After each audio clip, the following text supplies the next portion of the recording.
hello लोगोफोर नोंथांमोनखौ बरायबाय दिनैनि गोदान दिननि आंनि गोदान ब्लग भिडिअआव दा दङ नै सान्तिपुर जस्ट बे सान्तिपुर टाउन माने दा टाउन जाहांबाय सान्तिपुरनि एसे सिगाङावहाय ओमफ्राय दा टाइमा जाबाय नै 5:18 दा सानब्रै बन्द जादोंमोन जोंना खामानिया सानब्रैनि उनाव दिनैसो ओंखारदों इलेक्शननि बन्द जादोंमोन गेटआ 19 तारिख बेलासिनिफ्राय बन्द जादों 19 तारिख 6टानिफ्राय ओमफ्राय 20 तारिख फुंनिफ्राय पुरा बन्द आरो ओरै 23 तारिखसिम मैयाहाय खुलिदोंमोन ओमफ्राय मैयाहाय भुटानाव लसार दंमोन गभर्नमेन्ट हलिडे बिसिनिया ओमफ्राय मैया खामानि जायाखै दा दिनै 24 तारिखनिफ्रायसो दिनैसो जाफिनदों आरो 25 तारिख बेलासिनिफ्राय बन्दबाव 26 27 रिजाल्ट खालि आरो बिराद दिगदार खालाम दा भुटानाव लेबार मावनानै जाग्रा दिन हाजिरा मावनानै जाग्रा बिराद बेफोरबायदि दङ लकडाउनावथ' बिसोर बिराद रसा नांलाबाय थादों सोरबा हाजिरा मावनानै जाग्राफोरा एसे खस्थ' जायो आरो बिदि बन्द जाबाथाय जोंनाबो खस्थ' उपाय गैया दा लस जाबाय सानब्रैयाव 4000 आरो दंबावो साननै मतलब 6000 हाजिरा लस आरो दा ओंखारनोसै दा बोथोरा मा चेन्ज जानो हमबाय साना दाबो ओंखारा नै 5टा जाबाथाय नङाबा साना एसे गोजौ जालायोमोन दा सोलायलांबाय बोथोरा ओमफ्राय खुवाबो खुदों ओरैजाय एसे गामियाव जोंनि गामि साइडजों बिजों गैयालाय खुवा नै बेनो जाबाय सान्तिपुर टाउन ओरैजाय हाट बाजार जायो सुनिबार बारायाव जायो बियो मैयाहाय बन्दमोन नोंथांमोननिथिं बन्द जादोंना जायाखै जोंनि मुंदांखा सासे आर्टिस्ट गायक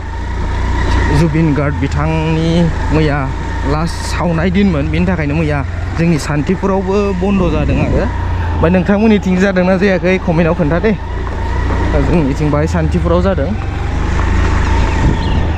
लोगोफोर इलेक्शनाथ' जोबनानै थांबाय दासो सिरि सान्ति मोनलायबाय बिराद दावराव गन्डगल सानफ्रामबो मोनायाव सोरखौबा होसोलायनाय सोरबा फैसा रानफैनायनि दावरावनो सोरखौबा होसोहरनाय अरे भाई दावराव खालामग्राफ्रा सोर गावजों गावनो नोंजों आंजों गरिब गुन्द्रा गावजों गावनो नाख्रांलायनाय बुलायलायनाय ओरै गिदिर गोलावफ्राथ' बिदियाव फैया एसे साननानै नाय इलेक्शन समाव बे दिन हाजिरा मावनानै जाग्रा सासे गरिब न'खरनि मानसिया न'खराव मा मावनानै जाहोगोन इलेक्शनावथ' गासिबो बन्द थाजोबो दिन हाजिरा मावनानै जाग्रा मानसिफ्रा मा जागोन नों सोरनावबा फैसा बि इलेक्शननि उनाव नङाबा जाया इलेक्शन बायाबा जायालै बेफोरबायदिसो खोथा मोनखागोन इलेक्शनाव मा मावनानै जागोन बिसोर जेराव दिन हाजिरा मावाबानो ओंखाम गैया बेहा न'खराव दा बेफोरनो फैसा राननायखौ होबथानो नाङा आरोना गरिब गुन्द्राफोरनि साननायावबा जिखुनु पार्टियानो रानफैया मानो ओरैनो रानफैयो माने बादा होनो नाङा आरो बेफोरनो राननायखौ सोरखौ बादा होनांगौ सोरखौ हमनांगौ होनोबा बै गिदिरफोरनो थफ्ला बेगाव सोनानै जा बेगसे गाहाम फैसा होयो लाख फैसा होयो नै बेफोरखौसो हमनांगौ जायनि पार्टिनि मानसियानो फैसा रानफैया माने गरिबफोरनो बेखौ होबथानो नाङा आरोना ना मा होनो जोहोलावफोर खाथियावनो बेफोरबायदि घटना जानानै थांदों बेखायनो बुंगारबाय आंनिया बेफोर खोथाखौ लानानै गावजों गाव दावराव खालामनाय नांलायलायनाय बुलायनाया गोरोन्थि नंगौना नङा जोहोलावफोर माबायदि समायना नुहोदों नै खासि बिबारजों लकेसनखौ खुवाजों एकदम ओरै उननि भिउखौ नुहुरा खुवा खुगासिनो ओरैबो नै देवस्रि दालां बियो ओमफ्राय नै बेहाय एसे सिगाङाव चेक पस्ट बानायदोंमोन इलेक्शननि थाखाय दा बोखारबाय इलेक्शन जोबनायनि थाखाय दा दैया एसे गोहांबाय ओरै दुर्गा फुजा बायबाथाय पुरा गोजोबनोसै आरो गोजों जानोसै बिराद अखा हाबाय दासो ओरैजों अखाया हादुबाय थायो बेनि एसे खोलाजोंनो हाया आरो बारा खिन्थु बे एरियायाव माने हाबाय थायो अखाया बे ससे एरियायाव बे जोंनि खामानि जानाय सिबां बै खोला साइडआवनो हाया अबेबा ओमफ्राय बिनि एसे फैबाथाय ओरै दा बेखौ जोंनि दा खामानि जानाय बेखौ जन 3 होनना बुङो बे जन 3 साइडआव बिराद दसेनो अखा हादलाबाय थायो हरैजों हायाखै दाबो हनै सान्दुं दङ खोलाहा गासै 300 बिगा बियो इन्टारनेसनेल एयारपर्ट भुटाननि बेखौ पुरा 8 मासावनो दा साफा खालामजोबनांगौ ओमफ्राय बिनि उनाव बे दाहलायनि मानि खामानि जासिगोन आरो टाइमाबो दा 1:40 जाबाय भुटाननि टाइम बे आधा घन्टा बारा इन्डियानिया 1:40 बा बेसेबां जायो माइनास खालामबानो जाबाय आरो फना गंसेल' माबा लांदां मोनबाय थादों फन गंनै लाग्राना मेदामा गंसेखौ लाखिदों माबा गोमानाय मोननानै दांग्रोमफ्रांगासिनो आरो पकेटाव हेलो लोगोफोर दिनै साननैनि उनाव भिडिअ बानायफिननाय दिनै 26 तारिख ओमफ्राय 26 तारिख दिनै माने भुटान गेटआ बन्द बेखायनो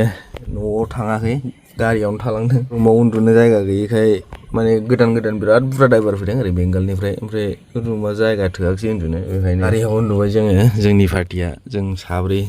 जोंथ' न'निफ्राय फैयो नैबाव सासे दं बाव सासे दं नैबाव सासे उन्दुदों ओमफ्राय बै हौरैजों दस्रा साइडजों सासे दंहैयो माने हाबनो मोना नालाय ओमफ्राय खामानियाथ' सोलिदों माने इलेक्सन रिजाल्टनि थाखायबो बन्द' दिनै दाख्लै सानथाम बन्द' जाबाय आरो दाबो दिनै बन्द' आरो गाबोनबो बन्द' साननै दा टाइमा जाबाय नै 5:14 भुटाननि ओमफ्राय 26 तारिखनि बिराद सान्थि उन्दुनो हादोंना सान्थियालाय उन्दुनो हादों असान्थिया जानानै असान्थि गोजांदों नामा मोनायाव गोजांदों नामा होनदां गोजाङाखैलै गोजाङाखै खिगुसैमोन खिनांखानाय जालामोन खिगुनानै मोनायाव सुनानै बावनो फोरानदों बार खोलो खोलो रानाखिसै माथो बारा थान्दाद्राय जादों नामा ओरै र' देखायनि आं नोंथांमोननो गोजौआव थांनानै आंना चार्जारासो जालानानै अर्डिनारि एकदम गाज्रि दाम खमनि नालाय फिउस थांबाय बेहाय पावार बेंकआबो चार्जिं गैला दा बैयाव रुमाव होनानै फैनांसिगोन आं दा गोजौआव गाखोबोबाय नायनानै बिराद मा होनो रोजा सिथाबनानै थायो हाया जिसिबिजों एरख्लायनांगौ बेखौ बिसिना बे उननि माबाया दालाया खेंजोबनाय आंनिया दङ आंनाबो खेंनांसिगोन सिथाबनानै थाबाय थायो जिसिबियाबो एरख्लायनाय डिस्टार्ब जायो बै थायोबाथाय माने हाया आथाना बेनि थाखायनो नै बेबायदि भिउआ सारिगिदिं हाजो गोजा ओरैजों सानजा ओरैजों सोनाब ओरैजों साहा ओरैजों खोला सान ओंखारसिगोन ओमफ्राय बैजोंनो रुमा हनै बेजों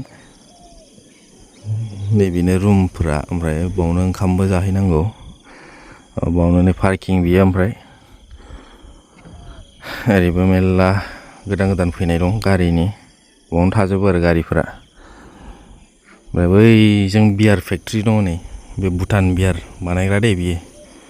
बेखौबो सिमफायगोन नामा मिन्थिया जायखिया 300 बिगा बियो इन्टारनेसनेल एयारपर्ट ओमफ्राय फुराना एयारपर्टआ बैयावनो नैबे फुराना एयारपर्ट बियो बेनि जास्ट खाथिजोंनो नांजाबनाय आरो बेजों नांजाबनानै दा टटेल बे गोदानाबो 300 बिगा बिराद गुवारखा नै बिदि दाला खेवनाया बारा सिथाबानो हाया आरो बेनिया एंगेल गैयाना एंगेल वेल्डिं आंना एंगेल वेल्डिं खालामनाय दङ सिङावहाय माने बडि डेमेज जायैनि थाखाय ओरै एंगेल सावजाबजोबनाय बेनि थाखायनो बिराद सिथाबो हाया बिसोर फुरा 14 साखा बानायजोबनायमोन माने नै मडिफाइड बानायनाय आरो भुटानाव बेबायदि एलाउड खालामदोंमोन ओमफ्राय इन्डियाआव खारनो होआखै बेफोर गारिखौ आरो एसेलेन्सार पाइपखौ BS6नि बायदि ओरै गोजौआव थिखोदोंमोन नै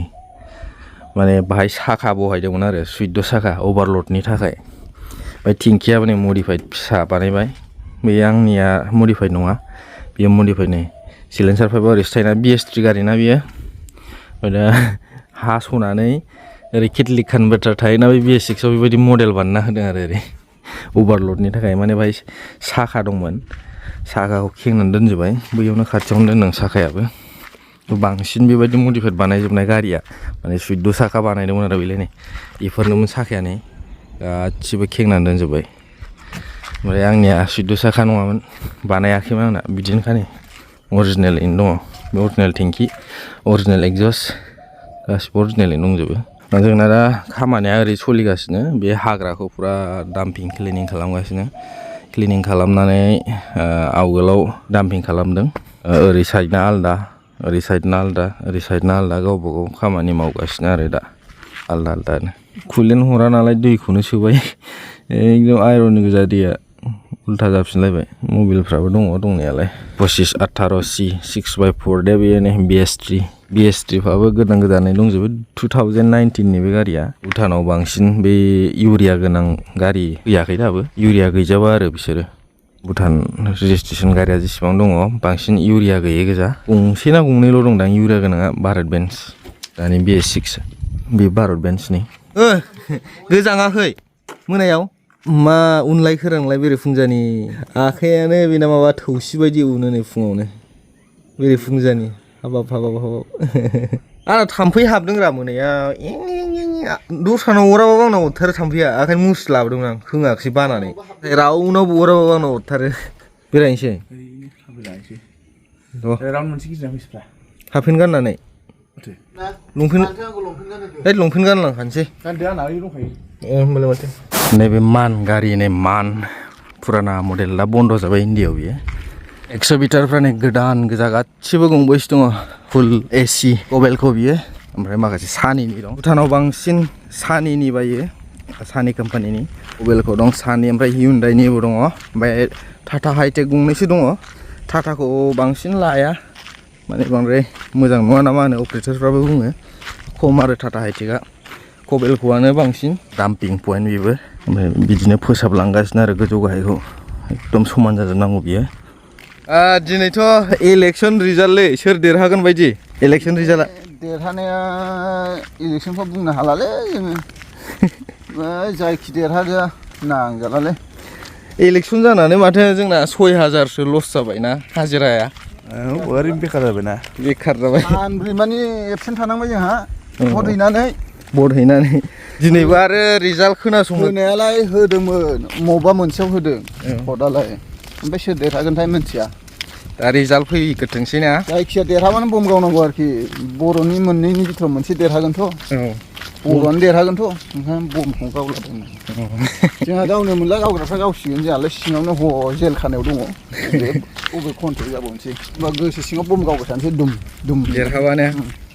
मोननै बिथोराव मोनसेयाथ' देरहाखागोन नालाय जोंनि मानसियानो थागोनथ' होमबाबो दस्रानो हरनाङा भटखौ ने बर'आवनो होजोबनांगौ नङाबा दस्रानो हरबा खिन्थु दै बानाया खुरसाजोबगोन हाखौनो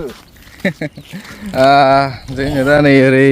मर्निं वाक खालामगासिनो सान्दुंआबो मालाबानो गोजौ जाबाय नै ओरैजायनो जायो नै खामानिया जोंना साइडआ दायोथ' भिडिअ खालामोना नालाय दा खालामना खिथाखौहाय मैदेरा एकदम बै माबा खाथियावनोमोन मैया होबाबो थाङा बाथोन जेबो ओरै हाग्रा दं नालाय नै बाहायनो बिराद गिदिर ओरै फुरा हाग्रा गोजा आरो ओमफ्राय ओरैबो हाग्रामोन ओमफ्राय बे एरियायाव न' दंमोन आरो गंसे गंनै दा बे न'फोरखौ सिफायलाबायबाय अबेबा अबेबा थालांनाय दं बावनो थायो दा रुम बानायदों ओमफ्राय बावनो ओंखामबो सङो हाब जि गोजान थाबोबाय जों नै माबाया पार्किंआ नै बिनिफ्राय ओरै फैबाय आरो नै 3 किल'मिटार बायदि जायो बे खामानि मावग्रा साइडआ जोंना नै ब्रेकफास्ट जाग्रा जायगाया बरिया भिउ नुहुरखायो बे ब्रेकफास्ट जानानै गोथाव ना ब्रेकफास्टआ गोथाव नङा गोथाव नङा फान्थाव आलु लाब्रा सिंग्राफोरनि ओंख्रि हौवाफोरनि ओंख्रि दा डिउटियाव ओंखारफिनबाय नै 8था जाबाय नास्ता जानानै फैनानै ओमफ्राय गस्लाया रानजोबाखसै आंना बेयावनो रानबाय थासिगोन सान्दुं नांखायो बिराद गरमखा दिनै सान्दुङा दानो नै 8थायावनो एकदम गोजौथार दा डिउटियाव ओंखारफिनबाय फाइनालि सुथि जानोसैलाय टाइमा दा 6था जाबाय भुटाननि इन्डियानि 5:30 नैबे लास्ट टिप बेखौ गारफैबाय रावबो गैला नै थांजोब्बाय आं हारसिंल'सै सामफ्रामबो लास्ट जायो आंहा थाबथालायबाय नै जि बुरजानो दाथ' जिसिबि ड्राइभाराबो थांबाय एख्लायनो जि बुरजा थाबथानानै थालायबाय नै ओरैनो भिउआ जि मोजां नुहुरबायना बेलासिनि सान्दुंजों साना हाबबाय आंनिबो खाथियावनो माबा दंमोन नै मा मोनथाय बेयो मन्दिर मोनदां दा बे फबजानोसै ओरै खोलांगासिनो खोलांबाय गासिबो थांजोब्बाय रावबो गैला नैबे ड्रजारनाबो थांबाय एक्सिभेटारनाबो थांबाय हारसिंल'सै साइडआव थांनोसै आंबो बेथ' सिरिखानाय नंला एसे फिरिनानै नायनो र' सिरिगोन नामाथाय ओरैबो भिउआनो बरिया नुहुरखायो बेलासिबाथाय बिराद गरम जायो माने गरमाव गरम ओमफ्राय थान्दायाव थान्दा आरो गुसु मा होनो थान्दा बोथोरावबो बिराद गुसु जायो दैफोरखौथ' दांनोनो हाया बिराद गुसु जायो दैफ्राबो माने हाजोनिफ्राय फैनाय ना दैया मै नुदोंमोन आं मैयाहाय बाहाय ओमफ्राय सुपार बाजारफोर गोनांहाय भिडिअ खालामनो हायाखिसै माने खाथि खालायावनो जाफैलाबाय थायो आरो अमा मै ओमफ्राय दावरायफ्राथ' फैलाबाय थाथारो मैदेरफ्राबो न' खाथि खाथियावनो एकदम गिया बांद्राय जेबो उपद्रबबो बानायनाया गेलेफैलाबायो मैदेर फिसाफ्रा अयथासार गरमखामोन दिनैनो बांसिन गरम एकदम सोमथाबजोबलायबाय एसि गैया जोंना एसि गोनांफ्रा मालाय ग्लास फांथेजोबनानै एसि होबाय जोंना हाद्रि रानजोब्बायना हाब्रुआ अखा हानायखाय ओमफ्राय हाद्रिबो ओरै गरमबो जाफबलायखादों बिरादनो अखाफोर गोरलै ओंखारदों एसे फिसिरिनानै नायबावनि सिरिगोन ना मागोन ओंखाम थोंखाम जाखांनानै फैबाय दा नै बहुत रिजाल्ट नायनो टावार नागिरगासिनो गरसे गाहामल' दं इन्डिया टावारा भुटानसिमावबो बेलेन्स गैला डाटा बेलेन्स 100नि 1 GB मोनो बिराद दिगदार डाटा सलायनाय भुटानसिमजों गासिबो बै लामासिम नागिरहैगासिनो इलेक्सन रिजाल्ट नायनो थाखाय नै मोनायाव भिउआ माबायदि नुयो गारियाव सोरबा सोरबा उन्दुदों रुम थोयैनि थाखाय दासो लिस्ट लाफैदों गारियाव सोर सोर उन्दुदों होननानै गाबोन रुमनि थाखाय बेबस्था खालामगोन नामा